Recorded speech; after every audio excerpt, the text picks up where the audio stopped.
Assalamualaikum warahmatullahi wabarakatuh. Perkenalkan, nama saya Muhammad Fatkur Rosik dari program studi manajemen dakwah kelas 4A. Di sini saya akan sedikit menjelaskan terkait hasil analisis manajemen operasional yang saya sandarkan di Pondok Pesantren Darus Sholihin Campur Daerah Tulungagung. Jadi sebelum kita mempelajari terkait bagaimana penerapan manajemen operasional di Pondok Pesantren Darus Sholihin, mungkin saya rasa perlu bagi kita semua untuk mengetahui apa itu manajemen operasional.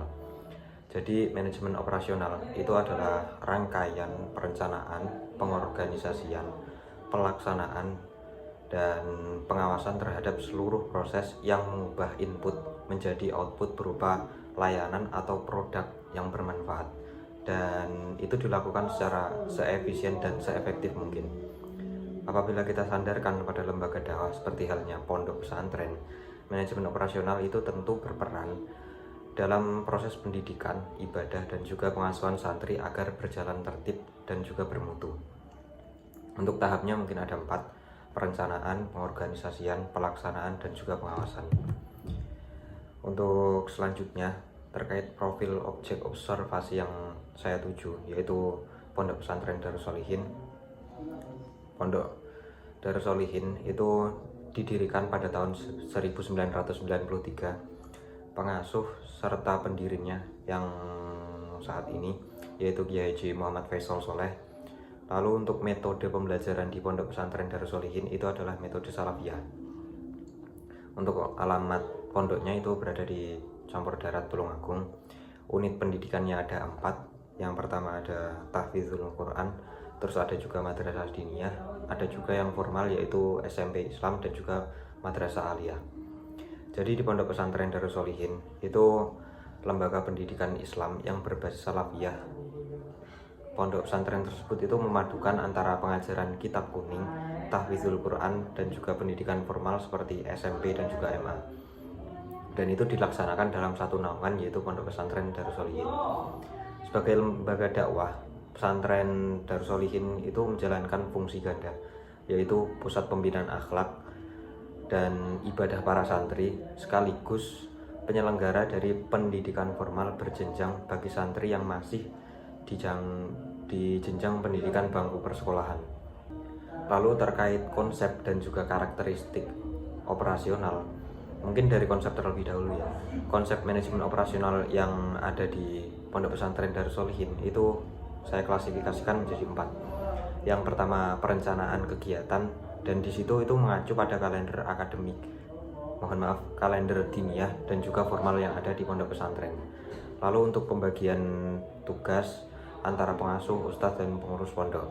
Terus ada lagi standarisasi jadwal, dan untuk standarisasi jadwal harian itu yang saya temukan yaitu mengaji, sekolah formal, dan juga kegiatan ubudiyah.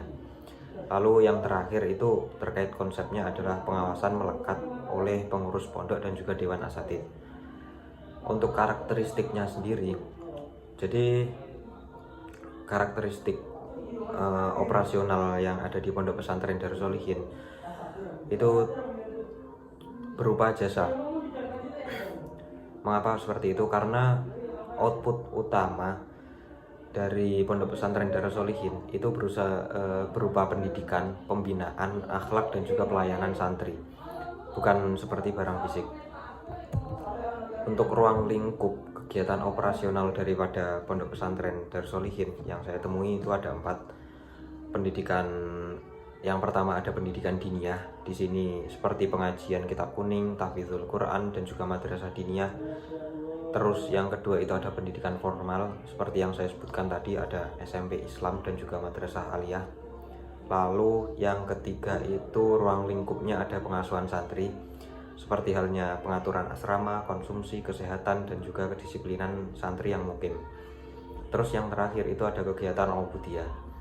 Jadi kegiatan ubudiyah yang ada di sana itu seperti halnya jadwal sholat berjamaah, zikir, terus ada juga kegiatan keagamaan yang rutin. Terus selanjutnya terkait pengambilan keputusan dan juga pengelolaan SDM yang saya ketahui di sana, yang saya temui di sana, pola pengambilan keputusan di sana itu alurnya ada 3. Yang pertama itu musyawarah asatidz, terus persetujuan dari pengasuh, lalu eksekusi oleh pengurus dan juga dewan asatidz yang ada. Dan kalau ditanyakan soal sifatnya di situ yang saya temui itu sentralistik dan juga kekeluargaan. Jadi keputusan yang ada di sana itu pure berada di tangan pengasuh pondok pesantren. Akan tapi yang eksekusi dan juga yang menjadi pemikir itu dari masyarakat yang ada di dalam pondok pesantren tersebut. Lalu terkait pengelolaan sumber daya manusia, di sini saya klasifikasikan juga menjadi 4. Mohon maaf, ini bertahap. Yang pertama dari rekrutmen ustadz atau asatidz. Di situ dilakukan berdasarkan kedekatan sanad keilmuan dan juga rekomendasi dari pengasuh. Lalu selanjutnya itu ada pembinaan. Pembinaan di situ itu seperti rapat evaluasi yang berkala dari dewan asatidz dan juga pengurus. Selanjutnya ada pembagian tugas.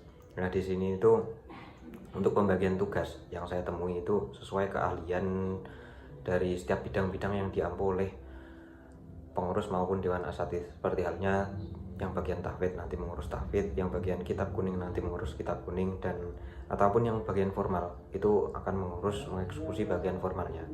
Dan untuk sistem kaderisasi itu santri senior itu dilibatkan sebagai pengurus pondok pesantren. Terus terkait temuan lapangan yang berkaitan dengan masalah operasional, saya menemukan 4 yang ada di pondok pesantren Darus Sholihin.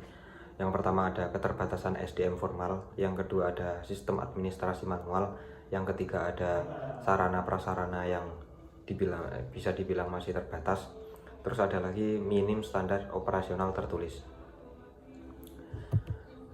Lalu untuk solusi dan rekomendasi perbaikan yang saya tawarkan, mungkin yang pertama itu bisa penguatan dan juga regenerasi SDM, lalu ada digitalisasi administrasi, yang ketiga itu pengembangan sarana, dan yang terakhir itu penyusunan SOP tertulis.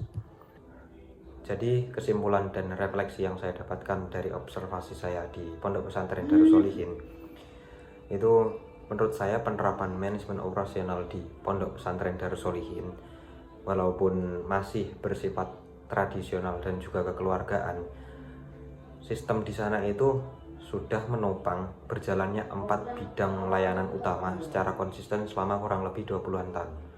Dan untuk bahan refleksiannya, mungkin yang pertama, manajemen operasional yang tertata itu dapat meningkatkan efektivitas dan juga efisiensi pendidikan dalam dakwah. Lalu standarisasi SOP dan juga digitalisasi administrasi itu menjadi kunci penguatan ke depannya. Dan yang terakhir untuk bahan refleksiannya, sinergi antara nilai kekeluargaan pesantren dan juga kaidah manajemen modern itu dapat berjalan beriringan. Maka dari itu, manajemen operasional yang baik adalah fondasi efektivitas organisasi maupun lembaga dakwah dalam melayani umat.